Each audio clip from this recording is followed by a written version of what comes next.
All right, so let's talk a little bit about spot welds.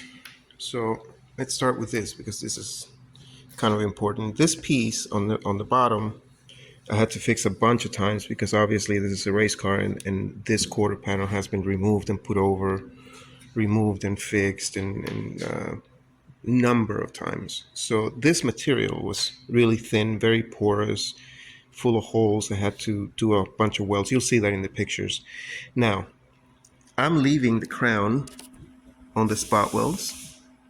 This is using a MIG spot welder. I'm leaving the crown because I want as much material as possible. If I start cleaning that up, then that'll take this down, and this material is very thin, so I want to make sure that this is all nice and solid. That's why I do that way. On these, not all of them are spot welds from a resistance weld.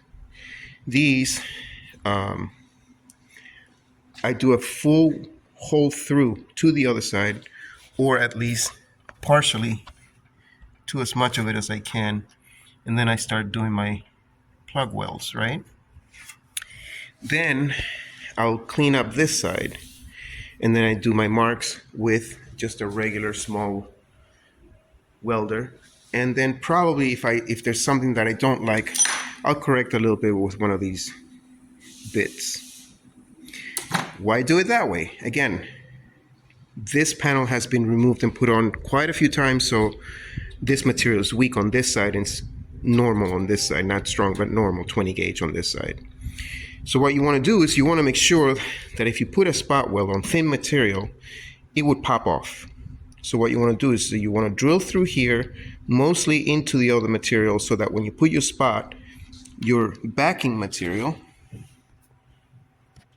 gets welded nicely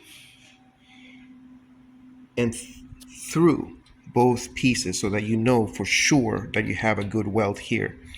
Then you just clean up and you do your regular spot welds and clean them up, and if there's something you don't like, then of course again you use that little tool to make them nice and round and clean, and then you just do a little bit of the purple 3M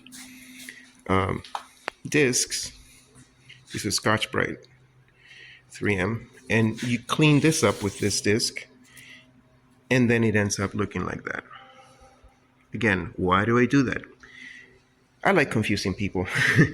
I want the cars to look 100% like they came out of the factory and that they were put together properly. So that's why I do it that way. Reason two, I want to make absolutely sure that all the spot welds that I drill through here are very, very through both of the pieces of metal so that they're strong. Now on the top, these will get cleaned up. These plugs are because you have to drill through here to get the old panel out and remove the piece that goes underneath there. And that's how you end up with that. Then you clean that up and then probably do a little cleanup and dress up, which is this stuff over here. Again, these are drilled through, right? And welded and then spot welded to give them that look, but they are, I can't get to the back there, but they are welded down here. And again, here, you'll see the same thing. These are drilled through to a certain spot where I know that I'm catching enough of the backing material. And then, of course, I test every weld.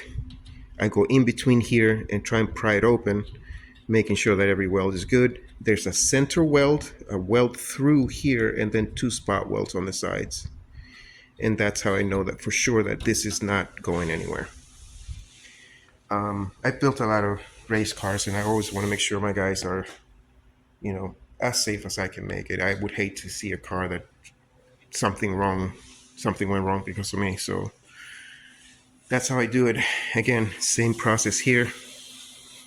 Drill through, full weld, clean up, dress up. That's why they look that way. And that's how I know for sure that everything's 100% welded and in the right position, and that it's not going to come apart, rattle, or anything like that.